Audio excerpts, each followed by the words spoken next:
Yes, people. Hello, hope everyone is feeling good today. Um, I'm sure you all are, especially football related, because it was very good yesterday, wasn't it? Very good, very straightforward, dominant display. I was very impressed, very impressed.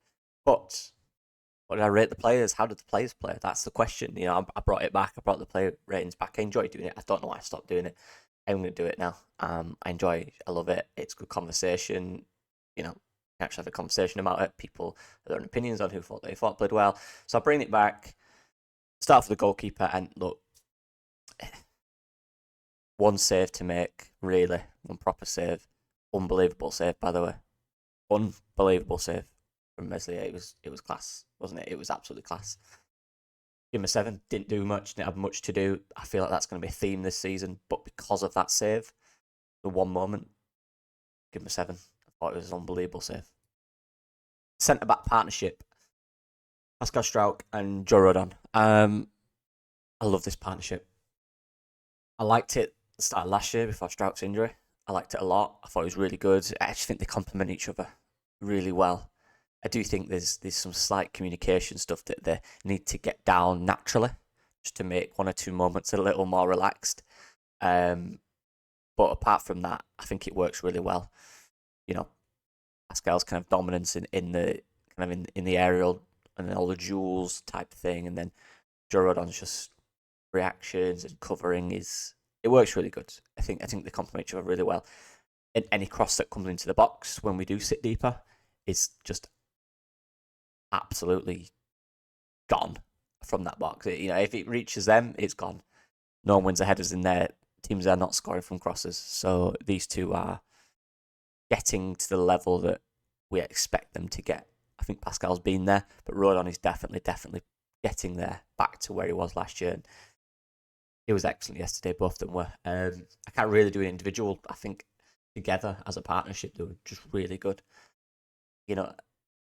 A centre back partnership in any team is vital. Having a good centre back partnership that understand each other, that work well with each other, that communicate together, work together is pivotal. It really is. It really is. Any successful team ever, the centre back partnership has always been really good. And these two are growing that, and I hope it continues, and hope that they're allowed to do it the whole season, because it's really good partnership. Yeah, I give Struijk just 0.5 more, just for one or two moments. It's little moments, don't really matter. Just little moments in games where I just think he did something excellent. But Rodon was really good. Back to what we expect Joe Rodon to be, for sure. Involved in the first goal, dominant, aggressive. His passing was better. Took them risks into midfield when he needed to. Yeah, they were both the range. And look, defense wins you championships. Having a good defense wins you championships. It's the key foundation to any successful side. And right now, it's at 5 clean sheets in 6. To have that is big, very big. They will be tested, though. I will say that they will be tested more in future games against teams that proper goers. Thinking Norwich, maybe Sunderland in the next few weeks, Sheffield United, who have not lost yet. They will be tested, and we'll see if they're up to that test. But right now, they're passing with flying colours. As well as the centre backs in the defence, you need the fullbacks. Obviously, defensively, it's a shape. It's how you all set up as a team, as in a shape. But our defenders are key to that. And the fullbacks yesterday, I really loved their role, taking them risks. Any chance to attack, they took it, and that's important. Because you need fullbacks that understand when to attack and when to drop deep. I almost respect the fact that it's kind of their thinking is, let's just go up. Let's just go up, because why not? We are here to attack. We're here to contribute to goals. We are needed to contribute to goals. And if you have fullbacks that are hesitant in that sense, you won't probably get the chances you got. Firpo with another assist. Jaden Bogle with a goal. 2 fullbacks in a game getting a goal and an assist. That's the way they are. That's who they are. That's what they do. So I'm just really impressed, genuinely speaking. I think Junior's defensive timing of challenges, his awareness defensively has improved massively. I will say that. And that doesn't matter what league you're in, by the way. Defensive awareness and understanding where you are on a pitch is nothing to do with the league you're in. That's to do with where you stand. That doesn't change depending on what league you're in. He has improved that, which is impressive to see and good to see. Because going forward, he's definitely the best fullback in the league. I don't think there's any. I think he's the best fullback in the league, period. I don't think anyone better than him. And Jaden Bogle's definitely top 3 or 4 right backs when he's on form, for sure. Be top 3 easily. And to have them yesterday perform in a way that you expect our fullbacks to perform. Because for me personally, I mentioned this on American in Leeds pod. Shout out to them guys. I think it was, I watched a podcast and I still can't remember which it was, but they said when Liverpool were recruiting a left back or a full back, left or right back, they didn't care about any defensive number. Didn't care. So they believed in their shape, their setup, the way they played. They didn't care. They want who's got the best attacking output, who can do certain things in the final third in the build-up. That's the fullback we want. And that's when they came Robinson, who obviously came from Hull, didn't it? Which wasn't the most obvious choice. It's probably more exciting names. But look what he's achieved. And that's the importance of getting the right players for your system. Yes, there might be some defensive deficiencies with these 2 guys, but that's not really what they're in there for, because realistically, we're either dominating the ball, we're destroying teams in transition, or when we are deep, quite compact, so they're not really exposed 1v1 that much, because the wingers are back. And you can work on shape, and that helps improve defence. You don't necessarily need an unbelievable defender. It will help, obviously, but they're the best players in the world, and to be honest, just thinking about it now, even the best fullbacks in the world, Theo Hernandez, players like that, are they great defenders? I'm not sure they are really good defenders. Brent, So I like their attacking output. Not that bothered. They will make mistakes defensively. That doesn't really bother me, because that's not what they're there for, really. Ideally, it's about their attacking output, and they are proving it. Jaden Bogle has now got a goal. He needs to get more on the assists and really get to them key assist zones that I spoke about before. Third put again in that zone with the cutback. He's very good to see. I'm really happy with our fullbacks. I think they're absolutely smashing it. And Jaden Bogle's getting to the level we expected. And Junior Firpo's just continuing where he started off last year.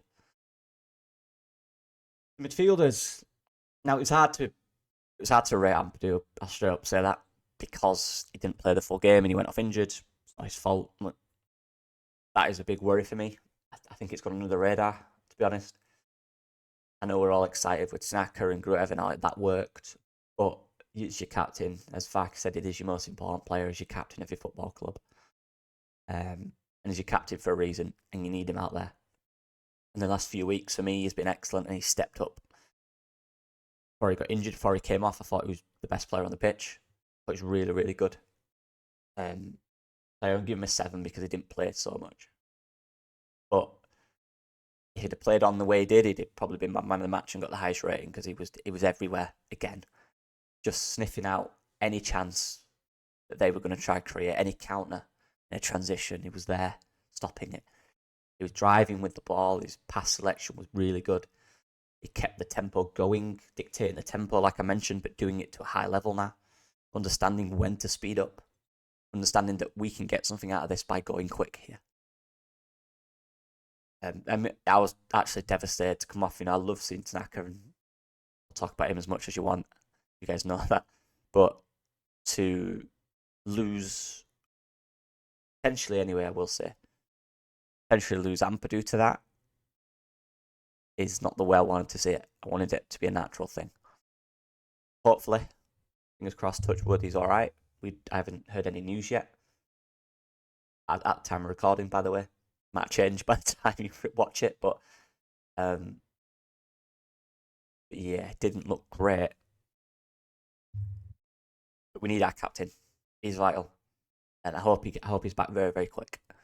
I almost don't care at this point. I know we love Tanaka and everything. Just I want Ampadu back. He's our captain. We need our captain for me. But we do have good players that can come in. I'm not denying that. I just want the captain in the team. It's very important for morale, leadership, just familiarity to have the captain. It's big. But anyway, Ilya Grev, give him an 8. Oh, he's excellent again. I almost, in this discussion about Gruev, Tanaka, I'm almost, can we play with 3 of them? I don't want to drop Gruev. At the same time, I think we need Tanaka in the side to just control the tempo when it does drop as well. Tanaka's really good at dictating tempo. When we need someone to put the foot on the ball and just control the tempo at the speed in which the game needs, Tanaka is perfect for that. And he's got that cutting edge pass, as we saw. So it's not I want Gruev out. It's I want Tanaka to play, and you're not dropping your captain. Who else is there? That's all it is. But Gruev's been really good. I wish we could play 4-3-3, but then you don't want to drop the number 10 Aronson because he's been good. Do you know what I mean? It's not a him or him. It's can they all play? Can we play with 12? But yeah, Gruev he's been excellent. I mean, really impressed. Really impressed. I think Matteo Joseph did an interview at the start of the season. Was it Matteo? It was one of the guys, I can't remember who it was. And he said, which players are standing out to you? And he said Gruev in training. Gruev's come a different player. And you are seeing that. That ball he did, that long ball. Remember, he turned that long ball that I saw people in Joe's comments last week saying that he ain't got it in the locker, that's why he don't do it. Come on, people, he has got that in the locker. And he did it, but he did it when Ampadu went off, which makes me think maybe it's Ampadu telling him not to do it. But he did it straight first time into Bogle in the box. You know, when he shot and it went wide, Bogle hit the side netting. What a ball that is. He's got so much in there. I don't think he's limited, as people say. I think he's limited in terms of, yeah, look, the final third, what he can do and that. But in terms of passing range, I think he's got it all. In terms of passing range, I think he can do it all. I think he just needs either at times the confidence to do it or the risk side of his brain needs to take over a little bit. But he was excellent again. Aggressive, controlling. Passing range was very good. Pass selection was very good. You know, defensively is always brilliant. Never really loses his man, ever. He's vital to that defensive shape. Both of them are. I give him an 8. I thought he was brilliant. Ilya Gruev, he was up there for the best 3 or 4 performers on the pitch for me. Yeah, the fun bits now, the forwards. I know you're probably saying, what, 7? It was great. Lad Ramazani. Now, this might seem harsh, and it isn't. Like, people have watched this for a while know 7. Anywhere above kind of 6 is a good, you've played well. Now, Ramazani is excellent. He was very, very good. Let's be real. He was good. I liked a lot what I saw. My only frustration with Ramazani, and he's the only player I probably got frustrated with in that game, that's why it's slightly lower, is the first kind of 15-20 minutes. He had 3 or 4 occasions on that left side where he's high up in a dangerous position, 1v1, and he pretends to go, but then stops, slows down, and then passes back. And you can say this is instruction, but it isn't, because after that, he did it all the time. Nonto did it. Aronson did it. You know, Barca wingers in the final third, I drive, look through all his teams, that's what they do. I feel like it was him just, is it his first home start, Ellen Road? I think it might be. Just playing it simple, doing the basic things first, just kind of slowly getting himself into the game. But as a winger for 20 years, if you're on their back line 1v1, you've got to drive, you've got to go 1v1 and take them on. I don't care what anyone says, you know, you've got to do it because he's capable of it. He would destroy the fullback every time if he did that. So that was the little gripe I had with him in the first 15-20 minutes. I know people are going to tell me it's instruction, but it isn't. But trust me, it isn't. It just isn't. Because you're not in it's only instruction for a winger to stop and go back if it's a block and there's 2 or 3 around you and there's no way through, if you're 1v1, no manager in the world will ever tell you to stop and go back, because there's literally space. When they've got high line, there's space behind the fullback to drive and you're in on goal. And that's when you can cross it. No one in the world's telling you to stop and slow down. No one. It's when they're deeper is when managers like you to just stop it and come back across. They're in shape, they're deeper, they've got guys covering. That's when they tell you to stop. But there's certain situations where you want your wingers to go 1v1 and he didn't. But having said all that, he's really exciting. I think when he grew into the game, he looked unplayable in that second half. Unplayable. He was getting the ball little touches. He was taking guys on. He was going 1v1, passing and moving, decent strike. You know, that assist, beautiful assist. It was very good. I'm not going to give him higher just because, I'm a bit harsh on wingers as well because I was one. And my analysis at university, my dissertation, I did a lot of work on the movement of wingers. It's something I've literally researched for a lot of time, the mentality behind it and all that stuff. So I'm harsh on them. But I can't wait to see more of this guy. Genuinely so excited to see more of him. He's staked his claim now. He's starting. I think even if Solomon's back, I think Ramazani's took it. What an option to have, by the way, Solomon. But yeah, he's been brilliant. And I can't wait to see him grow and do more and be more confident on the ball in the game because he's capable of it. Very capable. And he was very good yesterday. Will it? I mean, 5. I don't usually give 8s. Higher than 8s. If I give higher than 8, you played really well. Weren't a 9, he worked quite a 9. A 9's, you got to get a few goals and stuff to get a 9. But it was brilliant. I've been harsh on Willie this year. And it is harsh because I have a lot of expectations from him because I think he's a brilliant player on his day. Probably the best winger in the league. In fact, he is the best winger in the league on his day. There's no denying that.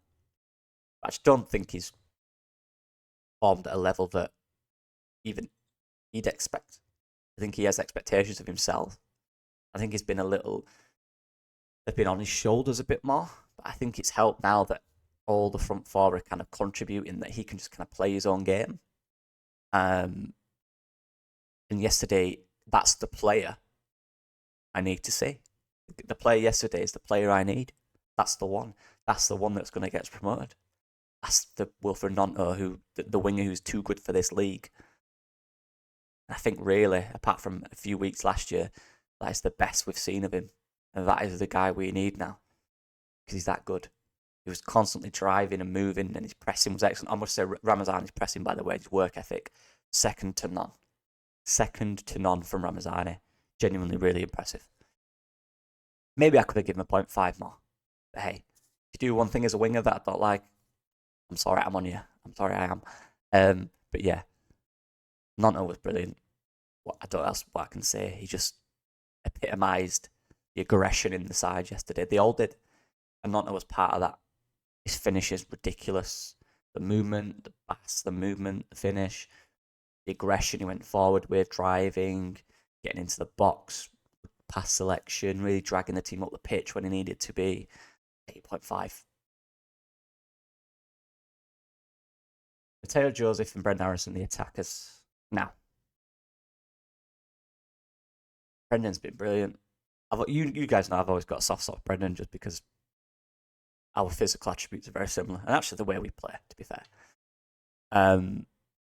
But he's coming to this team in a difficult situation. He said not stupid. He's not.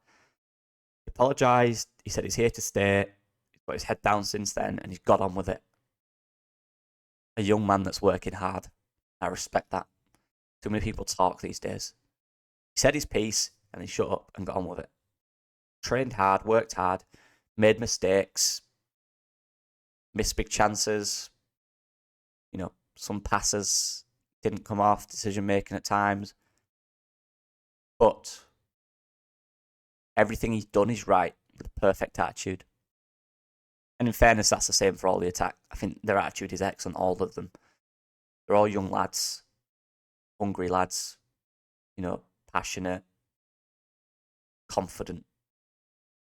When they hone that energy right, they're all unplayable. Aronson, since he came in, has done everything right for me, and he works his absolute backside off, and we know that. But he's providing quality now. There's still times in games where he makes the wrong decision or hesitates a little bit too much. But my God, what a lovely presence to have in that role. You know, all this conversation about the 10 still warranted for me. Still this type of profile in that attack we're missing. I still don't think we have it. I've mentioned that many times. But Arison's role now is nailed in because what he's doing, Farker needs him to do. What Farker needs him to do, he's doing. And that is all you can ask for a player. He's doing it well. He looks good doing it.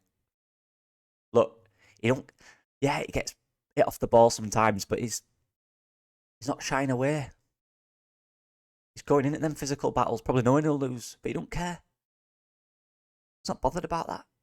Gets on with it. Yeah, he brushes him off the ball. He'll chase him down and try and win it back. He's not bothered. I love that. This will be great for his career, this league. I tell people this all the time. It's a good league to really find yourself. And he's going through he's not hiding. If he did come in and hid, just done the safe things, he's not. He's trying things, he's taking risks. It ain't coming off all the time. But a lot of the time it is. And he's contributing to goals and assists. He's a key part in that attack now. And I'm so happy for him. Yeah, and Mateo Joseph, I mean, I have seen conversation of Perot starting over him, and I'm not going to get into them, I'll be honest. I mentioned this on the American and Leeds pod again. Shout out to them guys again. Go watch it if you haven't, by the way. American and Leeds, great channel. But Mateo came to Leeds a few years ago, and I used to watch him in the 21s, and this lad came on. It was this guy. Remember when we signed him from Espanyol? And he was a bit of a poacher. Not in a bad way, in a good way. But his game was very much in front of goal. Running in front of goal, them little touches in front of goal, tap-ins, one-on-ones, driving past the last man and slotting it past the player. Instinctive 1v1 player, instinctive box running. But now, he's kind of gone full circle to the point where he gets involved in everything. He's just kind of missing that kind of calmness in front of goal at times. We saw it with his chance where he drove past three of them and he hits it straight at the keeper, a bit over. But there, you just need a bit of calmness to slot it into a corner. I think his technique was wrong there. He tried to lace it instead of just placing it. But he's been brilliant this year. And the reason why he doesn't need to keep scoring loads of goals is because everyone is contributing. And that's the key part. That's the part of a good team. There's not over-reliance on a Somerville or Rutter to do everything. There's a nice balance in the front four that Mateo Joseph isn't scoring, he's assisting. Brendan Harrison isn't scoring, he's assisting. If them two are not playing the best, they're not in the positions. Nonto will chip in, Ramazani will chip in. Solomon was in with the assist. There's a good balance, and that's why it's important that Mateo Joseph just keeps doing what he's doing. The goals will come. Because everything he's doing is right. You just need to discover that calmness in front of goal again. And it's hard. It's his first year doing this. And he wasn't ready last year, in my opinion, but he is now. There's still ways to grow. There's still ways to get better, though, and that's the important side of it. I give them both a 7.5. I thought they were both really good. Not perfect, but really good. I see people say Joseph didn't do much, or he was a bit quiet. I completely disagree. I thought he was part of a lot of build-up. And I might do a video on him. I might do a video on him, actually. Yeah, I will. I'm going to do that. But yeah, 7.5 for each. And the subs, I'm not spent too long. Perot did his thing. He came on and scored. Look, say you want a job. But Joe Perot, I'll keep banging the drum. He's the best finisher in the league. In the team, for sure. Don't know about the league, but in the team. He gets a chance and he scores it. Keeper saved it. Don't care. Do you know the underrated thing about Joe Perot's chances, though? Even if he misses, most of the time they're on target. And that's all you need to do. Get him on target. And the keeper will do that. If it's not on target, you don't even know. So many of our players shoot and they're not on target. Gets it on target first. That's his priority. I'll get that shot on target and let it hard. On target, and all can happen. And they need to learn from him because he's now, what is that? That 4 this season? Was it 3? Whatever it is, he's scoring off the bench consistently. And that's his role right now. And he's doing everything in that role. Doesn't mean he should start. Because that's his role and he's doing really well in it. And the other guys are doing well. Right. Mateo Joseph is contributing a lot of stuff in the game that maybe Joe Pro can't do. So I don't actually think he played great, I'll be honest with you. I think he gave the ball away a few times, but he's there for that moment, that one moment. And he's right now he's doing it. He's finishing them chances, and he probably always will because he's that good in front of goal. He's calm. He gets it on target, makes the keeper, asks the questions to the keeper. Yeah. Good role for Joe Perone, a good squad player to have for sure. Tanaka came on, did Tanaka things. I'm going to talk about more Tanaka in different videos because it'll be a bigger sample size, but that pass is a joke. The dictation of the play. There's a little period where they didn't give him the ball enough, but the second we started to give him the ball, we put our foot on it again. We took control back of the game. That same pattern we're seeing. I'm seeing people shocked that he dropped between the centre backs. You guys didn't watch my video, clearly. You guys didn't watch my video. Yeah, he'll drop between the centre backs. I'm joking, by the way. He'll drop between the centre backs.